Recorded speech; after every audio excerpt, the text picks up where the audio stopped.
Hello students, we will start the second part of the Red Trap written by Sharma Ligarlov. It was late in December. ये दिसंबर के उत्तरार्ध का समय था. Darkness was already descending over the forest. जो अंधेरा था वो जंगल में बढ़ता जा रहा था, छाता जा रहा था. This increased the danger. इससे खतरा और बढ़ गया. And increased also his gloom and disappeared. निराशा और उदासी बढ़ गई. फाइनली अंत में ही सा नो आउट वे आउट, उसे बाहर जाने का रास्ता नज़र नहीं आया. And he sink down on the ground, वह ज़मीन पर नीचे बैठ गया. एंड टायर्ड टू डेथ, और वह इतना थका हुआ था अर्थात मरने वाला था. थिंकिंग, ये सोचते हुए विचार करते हुए कि लास्ट मोमेंट हैड कम, उसका अंतिम क्षण आ चुका था. बट जस्ट एज, परंतु शीघ्र जैसे ही ही laid his head on the ground, जैसे वह ज़मीन को जैसे वह सिर को ज़मीन पर रख के लेटा, ही हर्ड ए साउंड, उसे एक आवाज़ सुनाई दी. ए हार्ड रेगुलर थम्पिंग, एक कठोर नियमित रूप से धड़कने की आवाज़, उठने की आवाज़. देयर वाज नो डाउट, यहाँ कोई शंका नहीं थी. एज टू वट, कि जो भी, दैट वाज, जो भी कुछ वहाँ था. ही रेज्ड हिमसेल्फ, वह स्वयं उठा. Those are the hammer strokes from an iron mill, यह किसी लोहे कारखाने से किसी भी लोहे कारखाने से हैमर्स को उठने की आवाज़ थी, अर्थात वह किसी हथौड़े से उठने की आवाज़ें थी. ही थॉट, उसने विचार किया. There must be people near the by, यहाँ पर कुछ ना कुछ अवश्य समीप लोग होंगे. कि समन ऑल हिज स्ट्रेंथ, उसने पूरी शक्ति को इकट्ठा किया. गॉट अप, वह बैठा हुआ. And struggled in the direction of the sound, और वह आवाज़ की दिशा की तरफ लड़खड़ाता हुआ चल पड़ा. The Ramsjo iron mills, Ramsjo कार्यशाला, which are now close down, जो अब कुछ समय से बंद पड़ी थी. One not so long ago, जिसे काफ़ी लंबा समय नहीं हुआ था. ए लार्ज प्लांट, एक बड़ा कारखाना. विद सिमेल्टर्स, जिसमें लोहे पिघलाने वाला. रोलिंग मिल्स, और वह किसी चीज़ को रोलिंग मिल्स, और वह पिघलाने वाली. एंड फोर्ज, भट्टी. इन द समर टाइम, गर्मियों के समय में, long lines of the heavily loaded barges and सिकाउ से डाउन द कैनाल, गर्मी के समय में नहरों में वो जो छोटी छोटी नावें जो कि सामान से लदी हुई भरी होती थी, आती जाती, जहाँ पर एक लंबी लाइन लगी होती थी. Which led to the a large inland lake, जो कि एक बड़ी अंतर्राष्ट्रीय झील का नेतृत्व करती थी. And in the winter time, सर्दियों के समय, the roads near the mills, कारखाने के समीप की जो सड़कें थीं, were black from all the coal dust, जो कि कोयले की उस धूल से काली पड़ी हुई थी. Which spread down from the big charcoal crates, जो कि उन टोकरियों से छन छन कर निकलता था. During one of the long dark evening just before the Christmas से शीघ्र पहले लंबे अंधेरे शाम के दौरान, the master smith and his helper sat in the dark forge near the furnace. Well, the master smith, लोहे कार्यशाला का मालिक, उसका सहायक, जो कि भट्टी के समीप अंधेरी कोठरी में वहाँ पर बैठे हुए थे. And the waiting for the pig iron, जो कि एक नए किस्म के लोहे का बाहर निकलने का इंतज़ार कर रही थी. Which had been put in the fire, जिसे आग में रखा गया था. To be ready to put on the anvil, जिसे न्याई पर तैयार करने के लिए आग में रखा गया था. एवरी नाउ एंड देन, यदा कदा, one of them got up to the stir the glowing mass with a long iron bar, तब उनमें से यदा कदा एक व्यक्ति उसे हिलाने के भट्टी के मुंह में से उसे हिलाने के लिए बार बार खड़ा होता. मुझे लॉन्ग बार आयरन, एक लंबी छड़ी को लेकर बार बार खड़ा होता. Returning in a few moments, और कुछ क्षण के बाद वापस लौटते हुए. ड्रिपिंग विद द प्रिस्पिरेशन, कुछ क्षण के बाद पसीने से लथपथ वापस लौटता.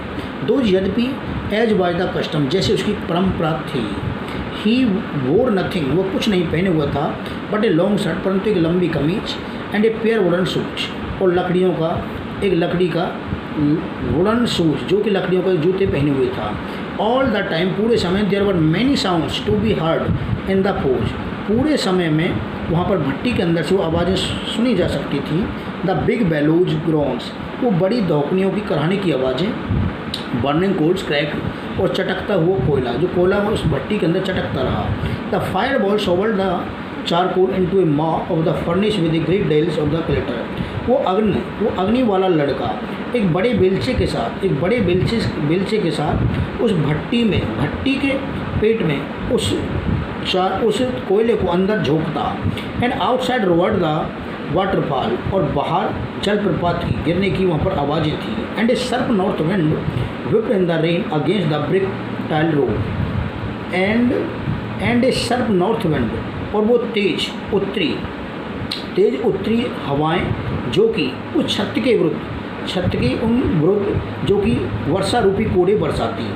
It was probably on account all this noise, इन आवाज़ों का पूर्णतः एक लेखा जोखा था। That the blacksmith did not notice, जबकि उस लोहार ने उसकी तरफ कोई ध्यान नहीं दिया। That a man had open the gate, जबकि वह व्यक्ति उस दरवाजे को खोल चुका था। एंड एंटर द पोर्च, और भट्टी में प्रवेश कर चुका था।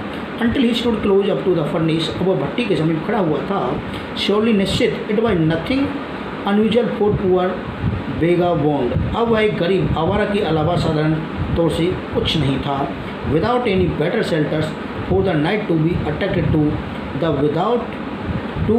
The forge by the glow of the light, जो कि उस भट्टी के प्रकाश में अपने रात्रि का आश्रय पाने के लिए वहाँ अपने आप को सुरक्षित रखने के लिए आकर्षित हुआ था, वहाँ पर आया था। विच एस्केप दोज द सूथी पेंस, जो उन कालिक से पोते हुए शीशों से प्रकाश निकलता दिखाई दे रहा था। And to come in to the warm themselves in front of the fire, जो आग की भट्टी के सामने अपने आप को गर्म करने के लिए आया था। The blacksmith glanced only casually and the indifferently at the intruders, उस लोहार ने, उस कार्यशाला के मालिक ने उस अजनबी को एक उदासीनता से और आकस्मिकता से उस पर दृष्टि डाली। He looked the way people out of the his type usually did, वह हमेशा इस प्रकार के लोगों को अक्सर वहाँ पर देखा करता था। And with a long beard dirty, जिनकी एक लंबी दाढ़ी, डर्टी गंदे के जो कपड़े फटे पुराने कपड़े पहने हुए थे। And with a bunch of the red taps dangling on his chest, जो अपनी छाती पर इस प्रकार के चूहेदानियों का एक गुच्छा रखता था। He asked permission to city, उसने वहाँ ठहरने के लिए उससे अनुमति मांगी। And the master blacksmith noted a haughty consent without the honouring him with a single words, और उस लोहार ने, कार्यशाला के मालिक ने एक बगैर कोई शब्द का हुए घमंडपूर्ण स्वीकृति से उसे अपनी सिर हिलाकर स्वीकृति दे दी। The tramp did not say anything, परंतु आवर ने कोई शब्द भी नहीं कहा। आइदर या he had not come there to talk, वो बातें करने के लिए यहाँ पर नहीं आया था। But only to warm himself and sleep, वह स्वयं यहाँ पर सोने के लिए अर्थात अपने आप को गर्म करने के लिए यहाँ पर आया था। इन दोज डेज, उन दिनों में रामजो iron mill was on by a very prominent iron master, उन दिनों में जो रामजो कार्यशाला थी उसके प्रसिद्ध मालिक के द्वारा उसका संचालन किया गया था। Whose greatest ambition was to ship out the good iron to the market, जिसकी सबसे जो बड़ी इच्छा थी वो बाजार में एक अच्छे किस्म के लोहे की उतारने की थी। He watched both night and day to see, वह दिन रात उस पर निगरानी करता। That the work was done as well as possible, कि जो कार्य था अच्छी प्रकार से किया जा रहा था। And at this very moment, उसी क्षण ही came in to the forge of one of his nightly round of the inspection, उसी क्षण वह अपने रात्रिकालीन निरीक्षण के लिए उस कार्यशाला में आया। नेचुरली स्वाभाविक है। द फर्स्ट थिंग्स, पहली जो बात थी, ही सा वाज द टॉल रगमफिन्स, उन्होंने एक लंबे दरिद्री व्यक्ति को देखा।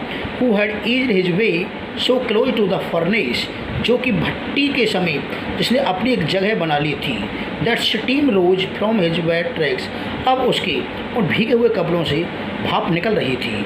The iron master did not follow the examples of the blacksmith, उस लोहे कार्यशाला के मालिक ने उस लोहार का एक उदाहरण के रूप में उसका अनुसरण नहीं किया। Who had hardly deigned to look at the stranger, जो कि उस अजनबी को मुश्किल से उसे देख चुका था। He walked close up to him, वह उसके समीप गया। And looked him over very carefully, और बड़े सावधानी पूर्वक उसे देखा। Then tore off his slouch head to get a better view of his face, और उसके चेहरे को अच्छी प्रकार से देखने के लिए उसका जो हेड था उसके चेहरे से हटाया। बट ऑफ कोर्स पर्सन, परंतु निसंदेह इट इज़ यू, यह आप हैं नील सोलोप ये आप हैं, ही सेड उसने कहा। हाउ यू डू लुक, आप कैसे नज़र पड़ते हो। The man with the red trap had never before seen the iron master at Ramsjo. The man with the red, वो चूहेदानी वाला व्यक्ति, उसके द्वारा पहले लोहे कार्यशाला के मालिक के द्वारा पहले रामजो में कभी नहीं देखा गया था। डिड नॉट इवन नो, और वह यह भी नहीं जानता था कि वट हिज नेम वाज, उसका क्या नाम था। But it occurred to him, जो उसके साथ घटित हुआ। If the fine gentleman thought, उस अच्छे भद्र पुरुष ने विचार किया कि he was an old acquaintance, वह उसका एक पुराना परिचित साथी था। He might perhaps throw him a couple of the kronor, शायद वह उसे क्रोनरों का कोई एक जोड़ा उसे दे दी। देयरफॉर, इसलिए he did not want to undeceive him all at once, इसलिए तत्काल वह उसे धोखा देना नहीं चाहता था।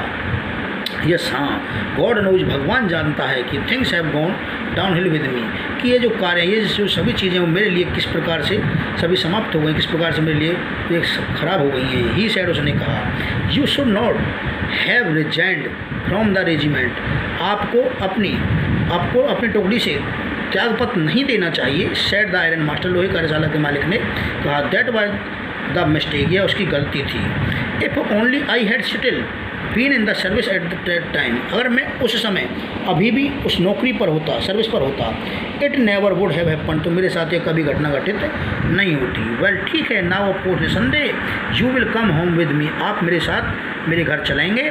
To go along up to the manor house, और to go up to the manor house, कि उस सामंत के घर, सीधा सामंत के घर जाना। Be received by the owner like in the old regimental comrade, और एक पुराने सेना के साथी की भांति पूर्णतः इस प्रकार से मालिक के द्वारा उसका सम्मान करना। दैट हाउ ईवर, जब भी did not please the tramp, उस आवारा को उसने प्रसन्न नहीं किया। नो